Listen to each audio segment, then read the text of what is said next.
Alhamdulillah. Wassalatu wassalamu ala Rasulillah Sayyidina wa maulana Muhammad ibn Abdillah wa ala alihi wa sahbihi wa mawalah. Amma ba'du. Tanpa terasa hari ini kita sudah berada di penghujung bulan Sya'ban. Insyaallah besok atau lusa kita sudah memasuki bulan suci Ramadan, bulan yang sangat agung. Jadi kita nantikan, kita tunggu informasi resminya yang akan disampaikan nanti oleh yang berwenang dalam hal ini adalah Kementerian Agama. Ya, karena hari ini sore nanti akan diadakan sidang isbat, kita tinggal dengar saja kapan ditetapkannya 1 Ramadan, apakah besok atau lusa. Jadi kalau sudah ditetapkan oleh yang berwenang dalam hal ini adalah Kementerian Agama, kita tinggal ikut saja. Kalau umpamanya besok sudah ditetapkan sebagai 1 Ramadan, berarti besok kita sudah wajib harus melaksanakan puasa Ramadan. Kalau ditetapkan tanggal 1 Ramadan adalah lusa, berarti lusa kita baru memulai puasa Ramadan. Kita tinggal tunggu saja informasinya nanti yang akan disampaikan mungkin langsung oleh Menteri Agama. Akan tetapi yang terpenting adalah bagaimana sebelum memasuki Ramadan ini kita mempersiapkan segala sesuatunya. Bekal yang paling utama sebelum kita memasuki Ramadan itu adalah kita harus tahu ilmu tentang Ramadan. Kita harus tahu ilmu tentang puasa. Kita harus tahu rukun puasa, sunnah-sunnah puasa, yang membatalkan puasa dan sebagainya. Jadi itu kita harus tahu. Karena dikatakan wa kullu man bighairi ilmin ya'malu a'maluhu mardudatun la tuqbalu. Barang siapa yang beramal tanpa ilmu, barang siapa yang beramal atau beribadah tanpa mengetahui ilmu tentang ibadah tersebut, siapapun orangnya yang beramal tanpa mengetahui ilmunya, maka dikatakan a'maluhu mardudatun la tuqbalu. A'maluhu, maka amalnya itu mardudatun, ditolak. Mardudatun, tidak diterima. Amal yang dilakukan mardud, tidak akan diterima. La tuqbalu, tidak diterima. Makanya sebelum kita memulai melakukan puasa di bulan Ramadan, maka alangkah lebih baiknya kita persiapkan ilmunya terlebih dahulu. Ilmu tentang puasa. Yang pertama, puasa itu ada rukun-rukunnya. Puasa itu ada rukunnya. Yang pertama, paling tidak ada 2 rukun yang harus dipenuhi. Jadi rukun puasa itu yang pertama adalah niat. Jadi orang yang berpuasa itu harus berniat. Yang pertama, rukun puasa. Jadi berniat setiap malam.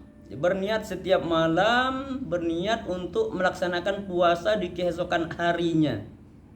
Jadi berniat setiap malam seperti yang sudah lazim, yang sudah kita tahu bersama, nawaitu Soma godin an adai fardhi syahri Ramadan hadhi sanati fardhon lillahi ta'ala. Berniat seperti itu setiap malam.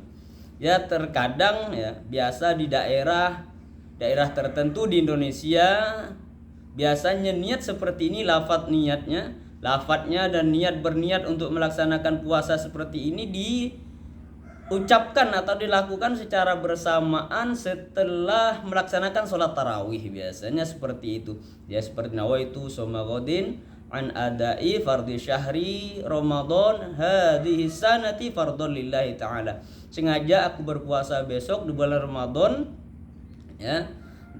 karena Allah Ta'ala, seperti dan sebagainya. Jadi niat seperti itu, niat tiap malam Jangan sampai lupa untuk berniat tiap malam. Ya. Meskipun ada sebagian dari salah satu mazhab yang memperbolehkan berniat, boleh niat 1 kali umpamanya kan.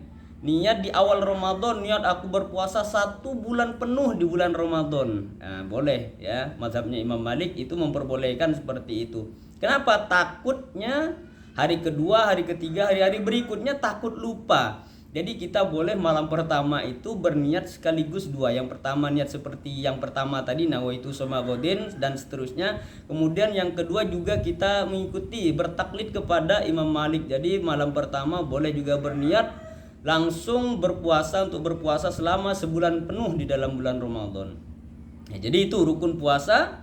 Yang pertama itu adalah niat ya. Jadi niat menjadi rukun puasa yang pertama. Jadi niat ini harus terpenuhi. Jadi berniat, kapan kita mulai berniat itu untuk melaksanakan puasa? Berniat itu dimulai kita berniat, boleh berniat setelah matahari terbenam, setelah masuk waktu maghrib. Di situ kita sudah boleh berniat untuk melaksanakan puasa besok ya. Sampai sebelum terbit fajar sodik. Nah itu jadi sebelum terbit fajar sodik, jadi habis tarawih boleh berniat, sebelum tidur boleh berniat ya, sebelum sahur, ketika akan sahur kita boleh berniat di situ. Itu yang pertama. Jadi rukun puasa yang pertama itu adalah niat. Kemudian rukun puasa yang kedua itu adalah al-imsak ya. Al-imsak itu artinya menahan ya. Al-imsak itu artinya menahan dari segala hal yang membatalkan puasa ya. Menahan diri dari segala hal-hal yang membatalkan puasa. Ini juga menjadi rukun daripada puasa itu sendiri. Ya, apapun itu, apapun saja yang dapat membatalkan, tahan diri. Tahan diri, menahan diri dari segala hal yang dapat membatalkan puasa, itu menjadi rukun puasa. Ya, jadi rukun puasa itu ada 2. Yang pertama adalah berniat, ya, berniat untuk melaksanakan puasa. Berniat boleh dimulai ketika terbenamnya matahari, ya, masuk waktu maghrib itu udah boleh kita mulai berniat sampai sebelum terbit fajar sodik, ya. Jadi boleh itu berniat. Kemudian yang kedua itu adalah al-imsak, menahan diri dari segala hal-hal yang membatalkan puasa. Banyak yang membatalkan puasa, ya. Jadi kita akan sebutkan insyaallah. Jadi itu rukun puasa. Ada 2. Yang pertama saya ulangi adalah berniat untuk melaksanakan puasa. Kemudian yang kedua itu adalah menahan diri dari segala hal-hal yang dapat membatalkan puasa itu sendiri. Kemudian, ya, hal-hal yang membatalkan puasa. Jadi selain kita tahu rukun-rukun puasa, maka kita juga harus tahu hal-hal yang membatalkan puasa. Jangan sampai kita berpuasa akan tetapi kita tidak tahu hal-hal yang membatalkan puasa. Yang dikhawatirkan, yang kita takutkan adalah kita melakukan hal yang membatalkan puasa, akan tetapi karena ketidaktahuan kita sehingga kita tetap aja puasa. Akan tetapi sebenarnya puasanya sudah batal. Makanya kita harus tahu juga hal-hal yang membatalkan puasa. Ya. Ada beberapa hal yang membatalkan puasa. Yang pertama yang membatalkan puasa itu adalah makan dan minum. Makan atau minum yang disengaja. Jadi makan ataupun minum yang disengaja itu dapat membatalkan puasa. Meskipun makannya ataupun minumnya itu sedikit, ya, minum 1 tegukan, akan tetapi sengaja melakukan itu, maka puasanya batal. Lah begitu pun juga makan meskipun hanya sedikit, 1 suapan gitu kan, itu akan membatalkan puasa, ya. Bagaimana kalau umpamanya makan atau minum akan tetapi tidak sengaja? Makannya karena lupa, minumnya akan lupa, tapi benar-benar lupa. Kalau makan karena lupa, minum juga karena lupa, itu tidak menjadi batalnya puasa. yang dapat membatalkan puasa itu adalah makan atau minum yang dilakukan karena sengaja. Nah, itu yang pertama, hal yang membatalkan puasa. Kemudian yang kedua itu yang dapat membatalkan puasa adalah memasukkan dengan sengaja benda-benda ke dalam rongga yang terbuka. Apa tuh rongga yang terbuka? Mulut umpamanya kan. Ya, hidung, telinga, ya. Dua jalan depan dan jalan belakang, ya, kubul dan dubur. Jadi kalau memasukkan sesuatu ke dalam rongga yang terbuka seperti ini, maka dapat membatalkan puasa juga. Maka hati-hati, ya, ini harus kita jaga, jangan sampai dilakukan, karena kalau dilakukan hal yang demikian ini akan dapat membatalkan puasa yang sedang kita lakukan. Itu yang kedua. Kemudian yang ketiga, hal yang dapat membatalkan puasa itu adalah muntah dengan disengaja. Jadi sengaja muntah, ya, yang tidak tahu, ya, kita tidak tahu gimana pun caranya. Terkadang orang berusaha untuk dibuat muntah yang sebenarnya dirinya tidak muntah gitu ya. Cuman dibuat-buat muntah yang disengaja. Ya beda halnya muntah yang tidak disengaja. Akan tetapi ini yang menjadi batalnya puasa itu apabila muntah itu dengan disengaja. Disengaja untuk muntah, atau mungkin di mulutnya diapain gitu kan, sehingga bisa menjadikan muntah. Lah muntah seperti itu yang disengaja maka dapat membatalkan puasa. Kemudian yang berikutnya yang dapat membatalkan puasa itu adalah haid atau nifas. Haid bagi perempuan, nifas juga bagi perempuan. Karena memang tidak ada laki-laki yang haid, tidak ada laki-laki yang nifas. Jadi ketika seorang wanita, seorang perempuan dia melaksanakan puasa, tiba-tiba di pertengahan puasanya, ya di pertengahan puasa jam 9, jam 10 pagi, jam 12 siang atau jam berapa di siang hari, ya di siang hari tiba-tiba keluar darah haid, maka seketika itu puasanya batal, ya. Seketika itu juga pahalanya batal.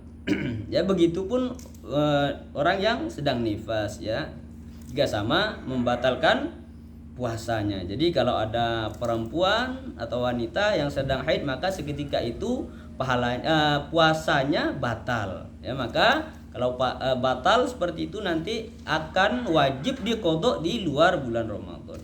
Kemudian yang berikutnya yang membatalkan puasa itu adalah gila, ya. Jadi tiba-tiba orang puasa tiba-tiba gila. Lah kegilaannya itu dapat membatalkan puasanya. Seketika itu dia gila, maka seketika itu pula akan menjadi batal ibadah puasanya.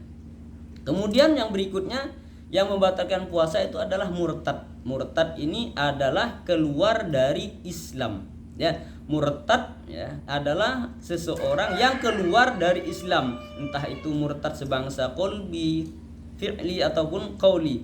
Maka jika orang yang berpuasa tiba-tiba dia hari itu murtad, maka seketika itu puasanya akan menjadi batal. Kemudian yang berikutnya yang batalkan puasa itu adalah keluar mani atau keluar sperma, ya, keluar mani, keluar sperma yang disengaja, ya, di siang hari. Tidak tahu dengan cara apapun itu mengeluarkan sperma atau mani dengan sengaja di siang hari di bulan Ramadan. Maka kalau mengeluarkan sperma di siang hari dengan sengaja di bulan Ramadan, maka seketika itu puasanya akan menjadi batal.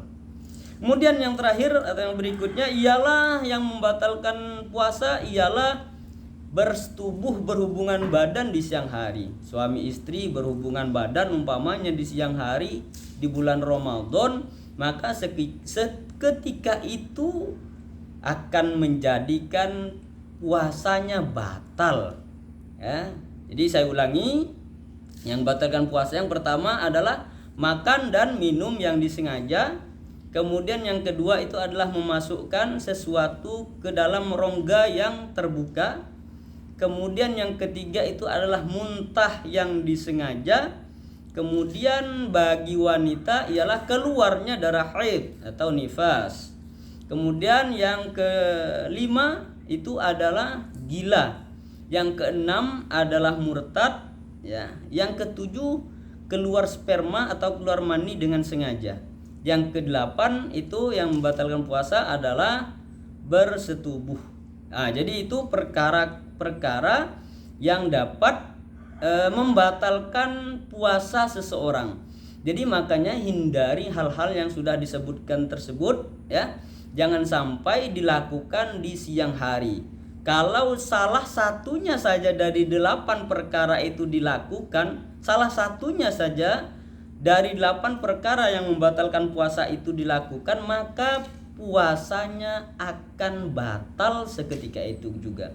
Makanya tadi di awal menahan diri dari hal-hal yang membatalkan puasa itu menjadi rukun puasa itu sendiri.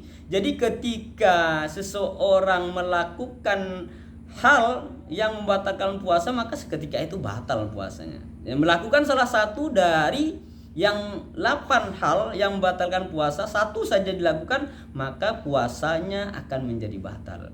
Jadi ini hendaknya kita yang besok atau lusa akan mengerjakan puasa di bulan Ramadan, maka kita harus tahu.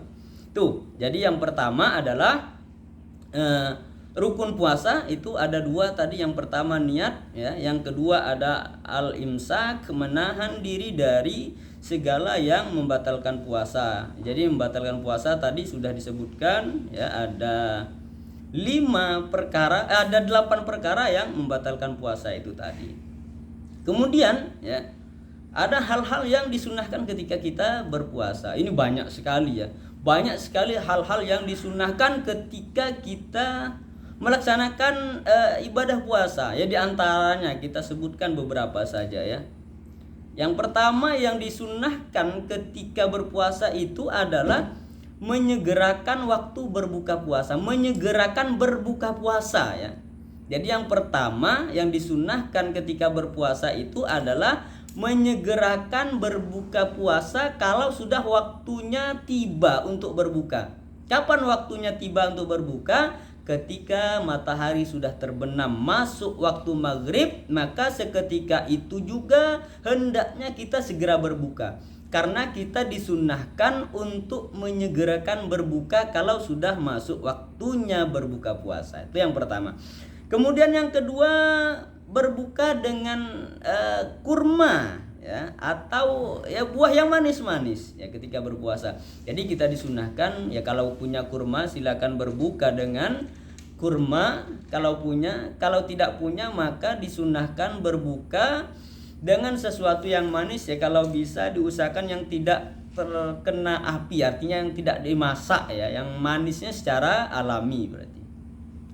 Kemudian membaca doa ketika berbuka puasa. Ini ada 2 versi, ada berapa versi doa berbuka puasa? Ada yang zahabal dhama'u, ada yang ada yang biasa doa seperti yang kita baca itu seperti pada umumnya, yaitu terserah mau yang mana, silakan boleh-boleh saja mau yang dhahabal dhama'u atau yang terkadang umum yang kita baca itu yang seperti biasa itu juga boleh, terserah mau yang mana ya, terserah mau yang mana, yang penting baca doa sebelum berbuka puasa.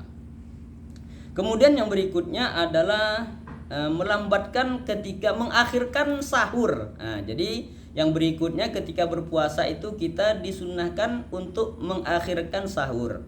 Jadi maksudnya mengakhirkan sahur ya, paling tidak kita sahur itu kalau sudah menghampiri waktu-waktu subuh, dah dekat ke waktu subuh ya, waktu subuh ya, kurang-kurang 20 menit ya sebelum waktu subuh. Nah, itu kan sudah di waktu-waktu akhir tuh akan masuk waktu subuh. Nah, maka kita disunahkan untuk mengakhirkan makan sahur. Seperti kalau yang pertama kita dianjurkan atau disunahkan untuk menyegerakan berbuka puasa kalau sudah masuk waktu berbuka puasa. Kemudian yang keempat itu adalah kita dianjurkan, disunahkan untuk mengakhirkan makan sahur. Kemudian yang berikutnya itu adalah sunnah puasa memperbanyak membaca Al-Quran, berzikir ya, dan membaca kalimat-kalimat thayyibah lainnya. Kemudian yang sangat dianjurkan juga di dalam bulan Ramadan itu adalah kita memperbanyak sedekah ya, bersedekah semampu kita, ya. Karena apalagi kalau di dalam hadis dikatakan Nabi itu sangat dermawan. Jadi kedermawanan Rasulullah itu akan semakin dermawan ketika di dalam bulan Ramadan, bahkan melebihi kecepatan angin kedermawanan Rasulullah itu kalau di dalam bulan Ramadan. Nah, kemudian di dalam Ramadan ya dihindari juga jangan sampai mengucapkan hal-hal yang tidak berguna, hal-hal yang sia-sia, hal-hal yang tidak ada manfaatnya. Maka hendaknya hal-hal yang seperti itu adalah dihindari, ya. Bagi kalau yang terakhir, ya, yang disunahkan, ya, yang terakhir itu bagi yang junub di malam hari, maka disunahkan untuk mandi junub, ya, sebelum masuk waktu subuh, ya. Sebelum masuk waktu subuh silakan mandi janabat, mandi hadas besar. Ya, bagi yang junub atau yang sedang berhadas besar maka disunahkan untuk mandi hadas besar itu sebelum masuk waktu subuh. Ya, ini hanya sebagian, ya, masih banyak sunnah-sunnah yang bisa kita kerjakan, yang kita bisa lakukan di dalam bulan Ramadan. Itu hanya sebagian saja yang disebutkan. Kemudian ada hal-hal yang dimakruhkan ketika kita melaksanakan ibadah puasa. Ya, banyak hal yang dimakruhkan ketika kita ketika berpuasa. Seperti apa? Ada yang mengatakan ya suntik di bulan Ramadan, ya, itu ada yang mengatakan itu makruh. Kemudian berbekam, ya, itu juga ada yang mengatakan itu makruh. Ada yang berkumur secara berlebih-lebihan, itu juga bisa mengakibatkan puasa kita itu jadi makruh. Ya, apalagi berkumur-kumur setelah waktu zuhur, itu juga makruh, ya. Kemudian berkumur-kumur, ya, dan mandi, ya, termasuk juga mandi, ya, sebentar-sebentar mandi yang berlebih-lebihan, bahasanya kurang lebih seperti itu. Lah, mandi yang berlebih-lebihan juga seperti itu, ya, juga dapat mengakibatkan makruh jadi puasa, ya. Seperti apa lagi, ya, merasakan makanan, ya, hanya mencicipi itu saja, ya, itu juga bisa menjadikan puasa seseorang itu makruh, ya. Itu yang masih banyak hal-hal lain, ya, yang hal-hal lain yang juga bisa menjadikan puasa seseorang itu jadi makruh. Kemudian yang berikutnya adalah hal-hal yang bisa menjadikan atau menghilangkan, mengurangi pahala puasa seseorang. Jadi kalau tadi disebutkan, ya, yang disebutkan ada 8 perkara itu adalah hal-hal yang membatalkan puasa. Alasan yang sekarang ialah hal-hal yang dapat mengurangi atau menghilangkan pahala puasa seseorang. Jadi apa gunanya kita berpuasa akan tetapi tidak dapat pahala, ya. Kita berpuasa akan tetapi tidak ada nilainya. Kita berpuasa akan tetapi tidak ada nilainya sama sekali, ya, kalau kita melakukan hal-hal tersebut. Makanya Nabi mengatakan ada 5 hal, ya, yang dapat menghilangkan, ya, atau mengurangi pahala puasa. Makanya Nabi mengatakan khamsun yuftirnas shaim, ya, ada 5 perkara yang dapat mengurangi atau menghilangkan pahala puasa. Yang pertama itu al-kidhbu, ya. Yang dapat mengurangi atau dan menghilangkan pahala puasa itu al-kidhbu, yaitu berdusta, ya, berbohong. Berbicara sesuatu yang memang sesuatu itu tidak sesuai dengan kenyataan.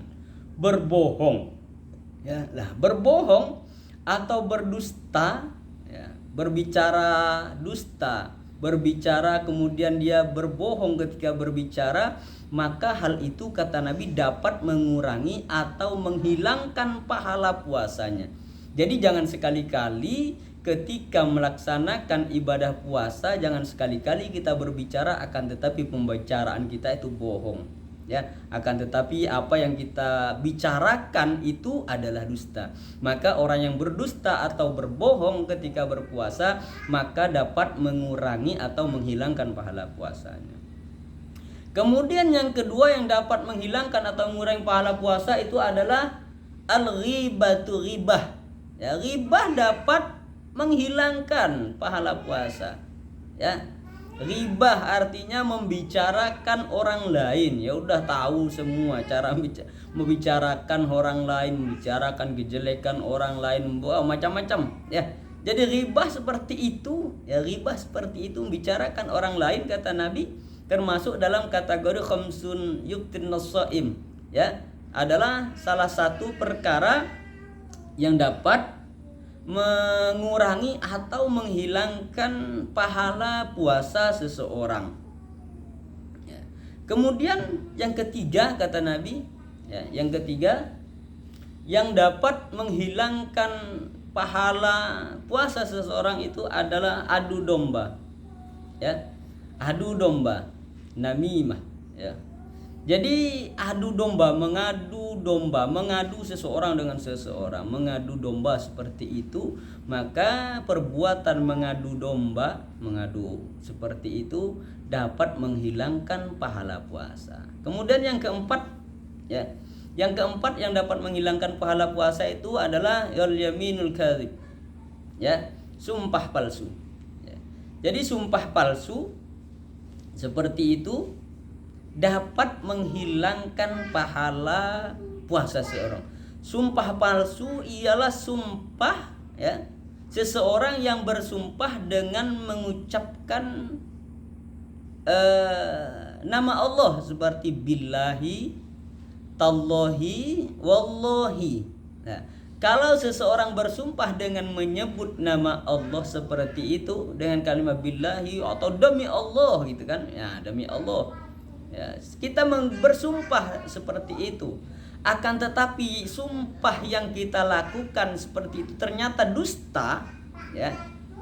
Kita berdusta, bersumpah dengan menggunakan nama Allah seperti itu ketika berpuasa, maka bisa menghilangkan pahala puasa. Ya. Kemudian yang terakhir yang dapat menghilangkan pahala puasa itu ialah wan nadharatu bisyahwah. Ya, yaitu memandang sesuatu dengan syahwat, memandang sesuatu dengan rasa syahwat. Dan memandang sesuatu dengan syahwat seperti itu juga dapat mengurangi atau bahkan dapat menghilangkan pahala puasa yang sedang kita lakukan. Ya, itu ya. Jadi gini, seperti ini sebelum kita masuk ke bulan Ramadan kita harus tahu, ya. Kemudian yang terpenting juga kita harus tahu adalah syarat wajib puasa. Yang wajib puasa itu yang pertama Islam. Orang Islam wajib puasa. Orang Islam yang seperti apa yang wajib puasa itu? Kemudian masuk syarat wajib yang kedua yaitu apabila sudah baligh. Yang pertama Islam menjadi syarat wajib puasa.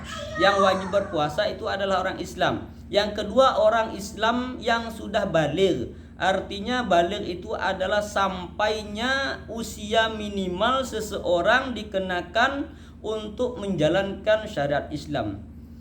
Ciri-ciri orang baligh paling tidak ada 3. Ya, paling tidak ada 3 ciri-ciri orang baligh.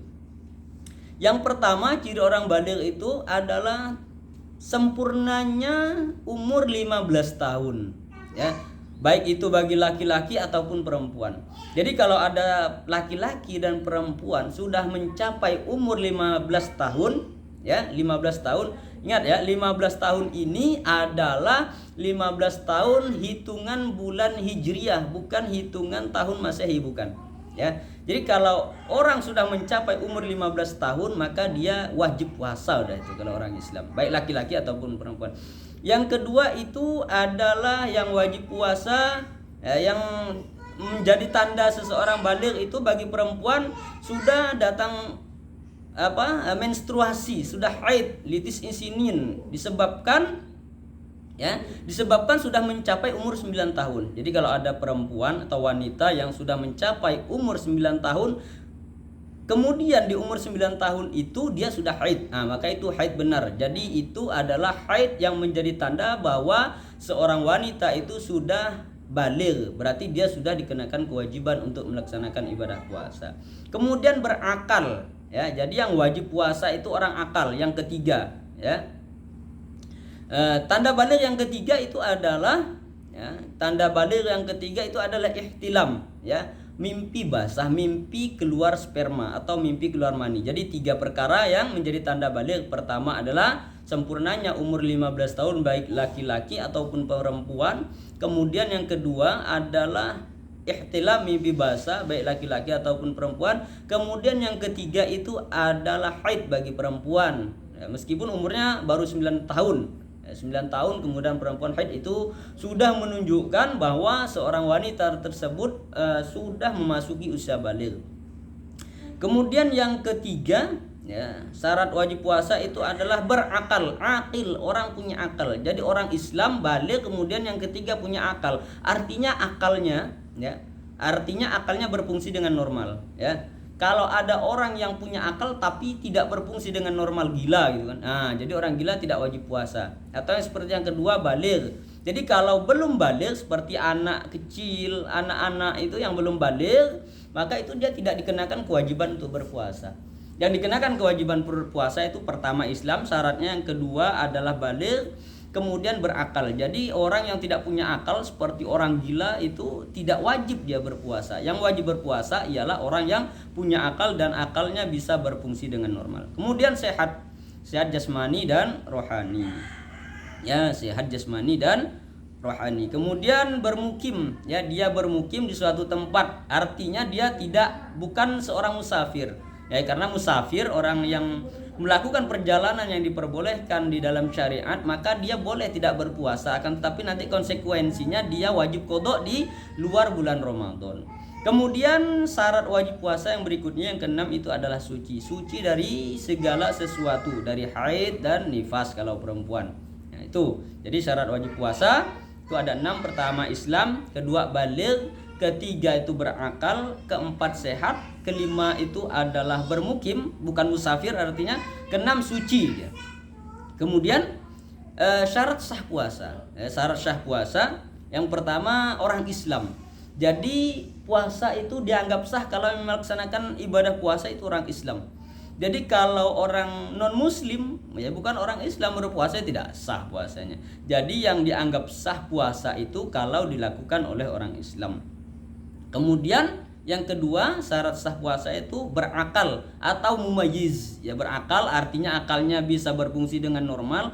Kalau mumayyiz itu orang yang bisa membedakan, ya, artinya bisa membedakan mana yang baik, mana yang tidak baik, ya, mana yang hak, mana yang batil. Kemudian syarat sah puasa itu suci dari haid dan nifas bagi perempuan. Jadi kalau haid dan nifas maka puasanya kan batal seketika itu. Jadi syarat sahnya puasa maka seorang wanita harus suci dari haid maupun nifas. Kemudian syarat sahnya puasa itu adalah sudah masuk pada bulan Ramadan. Nah, jadi menjadi syarat syahnya Ramadan, ya, menjadi syarat syahnya puasa itu kalau puasa Ramadan itu sudah dilakukan pada bulan Ramadan. Jadi kapan kita memulai puasa Ramadan, kita tinggal menunggu saja informasi pengumuman resmi nanti, ya, mungkin habis setelah sholat maghrib biasa itu akan diumumkan oleh Menteri Agama kapan kita mulai puasa. Jadi puasa Ramadan itu dikatakan sah kalau memang dilakukan di dalam bulan Ramadan. Ya, jadi kalau ada orang yang berpuasa Ramadan akan tetapi dilaksanakan di luar bulan Ramadan, maka puasa Ramadannya tidak sah. Jadi puasa Ramadan sekali lagi sah kalau dilakukan di dalam bulan Ramadan. Ini adalah sedikit penjelasan tentang puasa Ramadan. Semoga bermanfaat. Ya, juga tentunya kita masih banyak hal-hal lain yang perlu kita ketahui. Ini adalah hal-hal yang sangat penting, ketika yang harus kita ketahui untuk menjadi bekal kita ketika melaksanakan ibadah puasa di dalam bulan Ramadan. Ya, kita mohon kepada Allah, ya, sekian, ya, ini sudah saya anggap cukup sebagai bekal kita besok atau lusa yang akan menjalankan ibadah puasa di bulan Ramadan. Ya, kita sama-sama bermohon kepada Allah, berdoa kepada Allah supaya kita masih diberikan kesempatan untuk bertemu dengan bulan Ramadan. Allahumma barik lana fi Rajab wa Sya'ban wa ballighna Ramadan. Kita mohon kepada Allah supaya dipanjangkan umur, bisa bertemu dengan bulan Ramadan yang sebentar lagi besok atau lusa kita sudah akan memasuki bulan Ramadan. Kita juga mohon kepada Allah supaya diberikan kesehatan zahir dan batin agar bisa melaksanakan ibadah puasa di bulan Ramadan sebulan penuh. Kita juga mohon kepada Allah, mohon supaya diberikan kemudahan untuk memperbanyak ibadah di dalam bulan suci Ramadan. Sekian, mudah-mudahan sedikit penjelasan ini bermanfaat untuk kita semua, tentunya sebagai bekal kita menjalankan ibadah puasa di bulan Ramadan. Sekian, wallahul muwaffiq ila aqwamit thoriq. Wassalamualaikum warahmatullahi wabarakatuh.